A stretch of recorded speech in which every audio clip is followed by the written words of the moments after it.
Hello, welcome to another episode of the Virtual Engagement Ideas Summit. And we have a very, very, very, very, very special guest today, Jacob R. Stanley. I've always wondered what does the R stand for?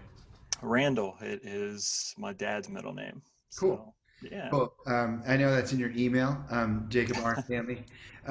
You're the owner of JS Podcast Productions LLC, where you help your customers begin, produce, and manage their own podcasts. Before starting this business venture, you were working in the Office of Housing and Residence Life at Youngstown State, and your last role in higher ed was as the Assistant Director of Student Involvement and Leadership at the University of Mount Union in Ohio. How are things in Ohio these days? It's nice today. Sun's Yeah. out. It's been Sun's out. raining. It's been raining for about 4 days. So Sun's out. So we're in an interesting time in our country's history, and a lot of things going on. But you were very recently in higher ed, yeah, very yeah, recently, and a little over a month ago. a little over a month ago. So you have a unique story, which I think is going to be important for everyone to hear. Is that um, you didn't choose to lose your job, to leave the field. No, no. I did not leave Right. uh, on my own terms, but it's been an interesting time. You said it's an interesting time in the country, and a lot of people are going through it. Yeah. So, but you are really like I've talked to a lot of advisors who've been furloughed, a lot of people who were frustrated by that. But your situation is a little more extreme than all the others. And but you've I know you were pivoting on campus, trying to create the virtual engagement events on campus. Mhm. And then I don't know, like I want to hear more about the story of how you landed on your feet. Like that's sort of where you are now. It's been over less than a month or just over a month. I was done at Mount Union. Credit to them. I mean, they gave me the heads up right at the beginning of May that Okay. some budget things were coming, Yeah. and Yeah. unfortunately, I was not in their plans for restructure. But Yeah. they gave me the rest of May and June to really land on my feet, as you say, or figure out my next move. Yeah. Um, so that's kind of what I did. I didn't want to sulk about it. I mean, Yeah. I think it would be easy to just kind of be ups. I mean, I didn't want it to happen. Obviously, I wasn't rooting for that to happen, but with everything going on, I had been thinking for a long time about ways that um, I could maybe work from home, be my own boss, Yeah. do something that, not that I'm not passionate about higher ed. I love higher education. Yeah. I think my story and how I got into that is another journey all in of itself. But, you know, when they gave me that time, I tried to utilize that time and figure out, well, here's an opportunity to do something I like, whatever that is, maybe be my own boss, Yeah. doing things with people, working with people, and just kind of see where things go. And Yeah. so that's kind of what my mindset. Initially it was shock. Right. Um, Right. didn't want it to happen, but then I was like, it's going to happen, so I can use this time to prepare and build something on my own, or I can just be mad and waste the Yeah. time. And I chose not to. Do I you, chose to use it in a good way. yeah. Do you think that everybody, it doesn't matter where you are in higher ed, that you find that you start thinking about? Yeah, 'cause I've been talking to a lot of people who are like, yeah, in this time at home or in the time that we've been in, it's really important to find something else that fills your bucket Yeah. because being at work can be so challenging that you find something else that like excites you and like I talked to one in one interview about baking bread. I talked to in another interview about Hmm. sort of learning how to write comedy. And yours was Right. you developed an interest in podcasting, right? Yeah. Yeah. Actually, this was early 2019. Yeah. Or maybe late 28. Whenever I live in Youngstown, or right Yeah. outside of Youngstown. Mount Union and Alliance for me is about a 45-minute drive every day. Yeah. So when I started making that drive, I was listening to a lot of podcasts, just different topics, different conversations. And I was like, this seems interesting. This seems fun. I think I can do this just as a fun hobby. Right. So early 2019, my wife and I just started doing one from our basement bar, and Uh-huh. we talk about fun things. And, Yeah. it was just it was just a hobby, just a way to fill the Right. time. And the more I started getting into it and realizing that it's not always just sit down, have conversations, people are utilizing this platform in a way, kind of an extension of their business, just another Yeah. way to get Yeah. what they're doing in the world out there, and let people know about what they're doing in the world. And so Right. when this happened with my job, it was, I've got this certain set of skills that I had no no knowledge of prior to 2019, Right. that I've kind Right. of developed a little bit over the last year and a half. I was like, I like to work with people. I like to help people, um, help other people build things. So I was like, maybe this is an opportunity to get into that and, Yeah. try to work in that realm a little bit and really make a run at it. So Yeah. I think there's a lot of folks out there that might be watching this that like I think that you can help so many people launch an idea, right? mhm. That's a skill set that you have. I mean, you obviously have a history in higher ed, so anybody in higher ed who wants to start a podcast, and it doesn't have to be about higher ed, right? Right. Like, No, it yeah. doesn't. I It mean, doesn't. you are. Have you ever thought about doing a podcast just on The Office? Because there's a rumor out there that you're an Office super fan. Yeah, that's true. I think the number one super fan, at least in my view. It's kind of Is that because of where you are in the country? You're so close to Pennsylvania, and Scranton is just a few hours east of you. I think it's just one of those, working in an office setting like that. It Yeah, was a show that really spoke to me for yeah, a long time. That's a pretty saturated topic. There's quite a few podcasts about the office out there. So yeah. I don't know. I'm I sure don't you've know. listened to them. Yeah, I do. So I don't know what new opinion I could offer, but if people want to start one, People just like maybe someone just likes your voice, just like the way you talk. yeah, I was like, yeah. All right. The other thing about you, you collect bobbleheads. I do. Yeah. How many bobbleheads do you have? Probably. I mean, started as a small collection with, actually, I started with, I got them right here. That's why I'm looking. Uh huh. Probably got close to 50, 75 and growing. They're all over the place though. I have some Yeah. on my bar, have some on my TV stand. Right. Right. Are they all So related to your other passion, which is Major League Baseball? they're kind of all over. They started with The Office. Yeah. I have a few baseball bobbleheads, sports, just kind of looking. Yeah. Parks and Rec, Breaking Bad, just different pop culture type things Yeah. that I like. Pete the Penguin, Macaw from Mount Union. So Uh-huh. That's very cool. Okay, yeah. so another fun fact about you. One of your goals is that you want to visit all 30 of the ballparks, the 30 major league ballparks. At this point, you've been Mhm. to 14. Yeah. Yeah. That's quite a few. Yeah. We were lucky enough recently, right before kind of everything shut down in February, we were out in LA and got to visit Dodger Stadium. Yeah. So we'll see how quickly I can pick Well, that up again. I mean, now might be a good time to go to them because there's a lot of space in each one. Yeah. You know, You know what? I actually looked up tours because I thought something similar. I'm like, maybe we could just go on a road trip. right? A lot of them shut their tours down, Oh, no during kidding. this time. Yeah. So, Oh, they don't want you in so there. They don't want you yeah. running spaces. All right. So, hey, you have a bachelor's degree in early childhood education hmm and a master's in education administration. hmm Is that what led you into higher ed in the first place?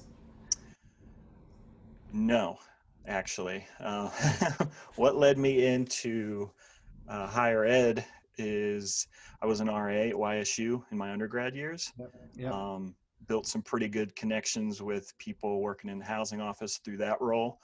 After I graduated in 2006, was a substitute teacher for a year, for a couple districts back where I'm from in Yeah. Ohio. And it was just, teaching jobs were hard to come by. I knew I wanted to stay in the area, and it's really, in Ohio, jobs are Yeah. really, really hard to come by. Yeah. So I wasn't making any real money. I didn't Yeah. have insurance, and a friend of mine that worked in the housing office at YSU called and said they needed an interim housing coordinator for Yeah. a year. And I was like, Right. I want to teach, but this is a good opportunity to have a steady job for a year. I'm going to Yeah. go back to teaching. And I can at least start my master's program and get Okay. some of those courses paid for. A year turned into 2, turned into 5 as a housing coordinator, Yeah. turned into an assistant director position in the housing office for a few years. And then ultimately through that time, I got to plan more and more programs, your family day, Right. welcome weeks, working Yeah. with RAs to plan their programs. And I really found a passion for student involvement, student activities. So I applied, a position came open at Mount Union in student activities. I applied and, Yeah. had been there the last 4 years until here we are today. Until you became a professional podcaster. Yeah. So, but your So, company launches podcasts. You help people create and launch their podcasts. yeah. So what I will do is if a business or really anybody says, hey, I want to launch a podcast for whatever topic they Yeah. are doing, I'll sit down with them and just kind of map that out, like how you want to launch. I'll give them, Yeah. kind of a start to finish. Here's what we need to do to get you launched in a month. And here is equipment recommendations. Right. Right. Here's the plan here's what I'll do. I'll edit all that stuff down. You do the recording, send me your recordings. I'll get all that stuff posted so Right. that, we can get it on iTunes, Google Right. Podcasts, Right. Spotify, wherever they want Right. it. So, Right. and then after that, if, after the initial launch, if they want to go into like a monthly, I just manage on a monthly Yeah. basis, we can Right. go That's into there. awesome. So right now, there's maybe a lot of higher ed folks who are still employed by their institutions but want to start a podcast. It's really possible. So maybe you've got a hobby, maybe you've got something else that you like Yeah. to talk about that's Yeah. not related to higher ed. I mean, truthfully, there's so many cool things in the world. Hmm. Yeah. Hey, tell me about and Melina Michelle Edenfield Foundation. Yeah. Melina's my niece. Unfortunately, she was diagnosed with a diffuse midline glioma brain tumor on May 22nd this past year. It's a very aggressive, very rare brain tumor in children. And unfortunately, she passed away on June 24th of this past year. So it's really, again, kind of thinking about all the difficult things that people are going through right now. How do you make the best out of a bad situation? So what our family and her parents, who've been great through this whole process, is they've started a foundation in her honor, because it's a very, from what the research we've done and what we've heard from professionals, is it's such a rare thing to happen in children of that age that it's very underfunded. So this foundation is we're starting this foundation in hopes that we can get funds for Yeah. research Yeah. and bring light to this. There's a lot. It happens more than you think, but it's not a great thing to witness. But you try to make the best. Trying to make the best out of this bad situation, starting something in her name so that we can help other families that may be going through this, will go through this, and Yeah. Right. just help something that's underfunded, and just getting the word out that this is a thing that happens, and how do we help Yeah. maybe alleviate it or stop it from happening. Right. So And there'll be a link to that foundation in your bio.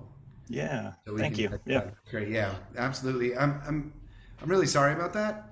Um, but I also think that it's important to share that because you're still here and you're still smiling, and you've had a pretty much that's a pretty like that's it's It's not been a tough run, but yeah um, trying not to get upset right now. Um, no, it's been a tough run the last couple months, and you hate to see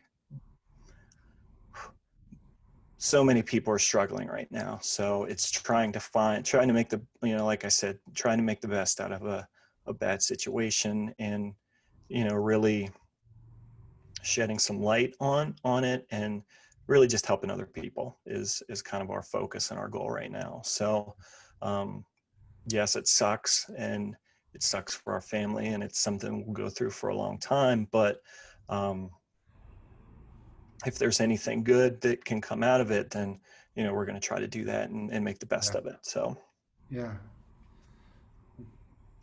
Thank you. Thank you for sharing yeah, that. I didn't, I, you yeah, know, I don't want to shy away from the just the honest. This is really important that we take this opportunity to be honest. And we met when you were at Mount Union, and I really appreciate your complete transparency. Like, thank you hmm for being you, and thank you for sharing that story.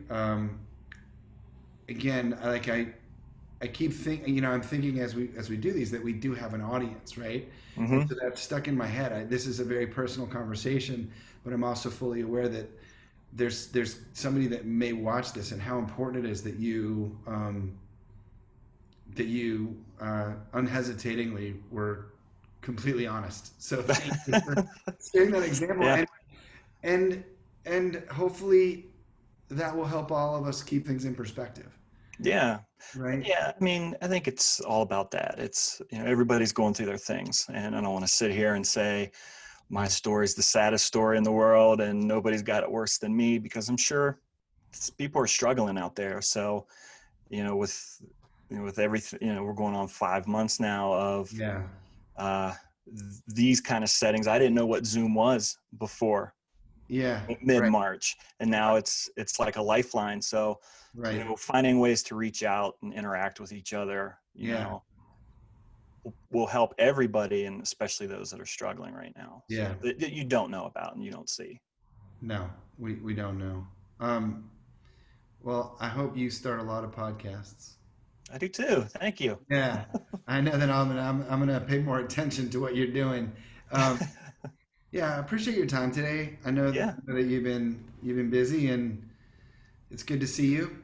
Yeah. Thank you so much. I And appreciate it. Thank you for having me. yeah, you're my yeah. I mean, you have a genuine connection to higher ed, but it's just such a unique story. Like, I haven't talked to anybody. It's, Yeah, how do you uh, how do you conclude an interview like this? Like, how do you hey, I'm sorry. Like, yeah, I'm no, glad you you're don't, smiling. I Like, appreciate it. You don't have to be, I mean, yeah, it doesn't have to be somber. It doesn't have to be a somber yeah, end.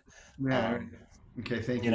I think it's just getting back to my story, it's not a typical story. And I think there's so many stories out there, people that get into higher education that felt ass backwards into it. Like, Yeah, I didn't know it was a thing. I didn't know higher education was a thing yeah, you know, when I started, when I was in school or even coming out, it was like, I wanted to teach and I was so focused on that. And right, all these other, this one little thing, this interim position as a housing coordinator opened up right, all these opportunities. So I right. think just, remaining flexible and not open to new opportunities is Yeah. a good, maybe that's a good way to end it. Just be open to the Open opportunities to new around you. opportunities, and also like the possibility of stealing you back into higher ed, right?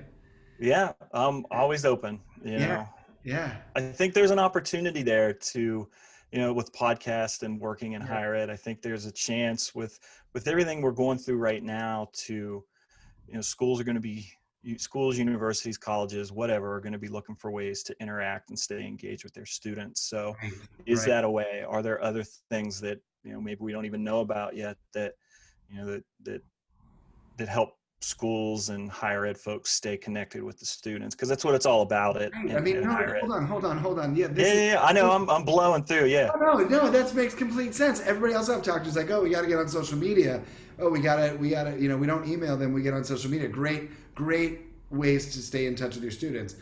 But what if your office creates a podcast, like a weekly podcast about it, and maybe it's a 3-minute podcast just about the events, right? Yeah. It doesn't have to be a long thing. Yeah, and maybe that would be really cool though. Everybody, your office interviews one student a week, or Hmm just all the different ways you could go about it. Like, let's interview somebody from last week who put on an event, or let's interview somebody from another campus who hosted an event like ours, or let's interview the president of the SGA from another campus. Yeah, Right. all the options are great. Oh, this is hmm exciting. This is exciting. Yeah. Absolutely. That's Awesome. where, when I first started, like, Yeah, yeah. seriously looking into it, I was like, this, I have, how can I connect the things that I like? I like working at higher ed. It's not an option right now, but I like to do this. How can I stay relevant in that field and maybe Uh-huh. create something new that people aren't doing? So, Awesome. yeah. That's awesome. All right, R. Jacob R. Stanley. Thank you for being here. Thank you so much. I'm looking forward to listening to you as I do my long drives from around my block. So you gotta take some time out for yourself and just Yeah, yeah, space out for a few minutes. So yeah. I do like listening to podcasts in the car. I just haven't had a whole lot of road there's trips. not a whole, yeah, Yeah, same here. Same here. So yeah. Oh, I'm gonna go for long walks with my headphones on. sounds good. All right. Hey, have a great rest of the day. Thanks, you too. Thanks for being here. Yep. Have a Bye. good one. Bye. Bye.